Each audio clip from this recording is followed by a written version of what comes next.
Tell me if this sounds familiar. You've gotten the day off work, all the kids, you come down to the airport to watch the magic happen, only to realize that the planes are landing on the wrong runway or they're in the wrong direction. Or this is your first time coming plane spotting, you just want to know a bit more about how to choose the best spots. Well, in this episode, I'm going to show you my tips and tricks on how I get the most out of the runway sessions and hopefully help you on your next session of the airport.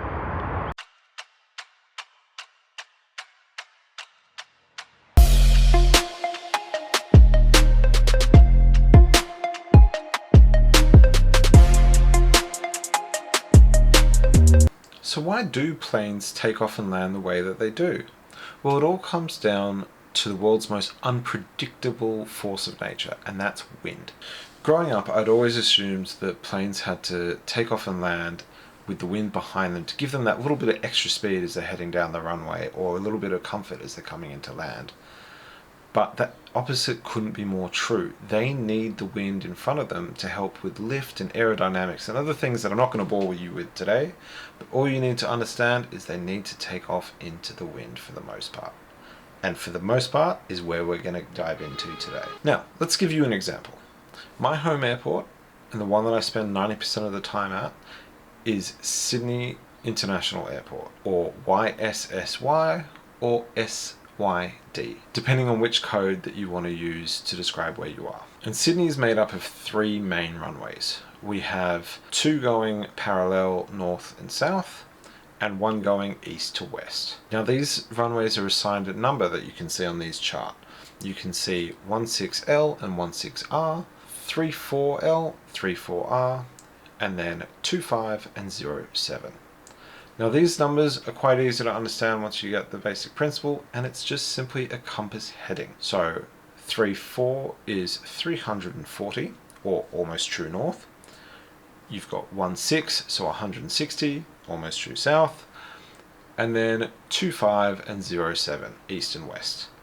Now the L and the R simply mean left and right. So if you're coming into the airport from a pilot's perspective, you look down, you see 2 runways going in the same direction, and air traffic control says, pilot, we want you to land on 34 left. So they know it's the left runway that they need to land on. Now, armed with that, we know that if it's blowing from the north, the planes will take off from the north. If it's blowing from the south, the planes will land and take off from the south. But what about those days where it's blowing from the west and they still land on the north runway? Well, that comes down to runway operations and airport flow and management. Imagine an airport hub the size of Sydney, LAX, Heathrow, where they're having planes come and go every minute of the day. Now, take that airport and those flows and reduce that from 2 runways that they can actively use down to 1. And here's where it gets a bit tricky. You face delays, it takes so much longer for everyone to move around the airport, you can't use certain things. So if the wind is light enough, air traffic control will actually leave it in one of the more main runways. Pilots and aircraft have tolerances that they can have for crosswind landings. Crosswind simply means the wind is coming across the active runway. Each aircraft type has a different crosswind tolerance, and we're not going to get into that today as well. We'll do that in a later video, but it helps us understand when and why they're going to use the smaller runway if they have to. It's still long enough for the big planes to come and go, depending on the weight they've got on the day. Again, later video. But if it's within the tolerances to stick to the main runways, the air traffic control will always try and keep it to the dual runways as much as possible. And what about those calm mornings in Australia where even if it is blowing from the south very lightly, maybe 5 knots, how come the planes still land on the north runway? Well, that comes down to noise in the area. In Sydney, our airport is very close to a lot of residential housing, so we don't want the planes landing overhead at 6 a.m. when the runway's open and disturbing everyone's sleep. So if we can help it, the air traffic control here will try and keep it coming over the water as much as possible. Sydney is not a 24-hour runway, so we have a lot of our arrivals first thing in the morning and much less takeoffs.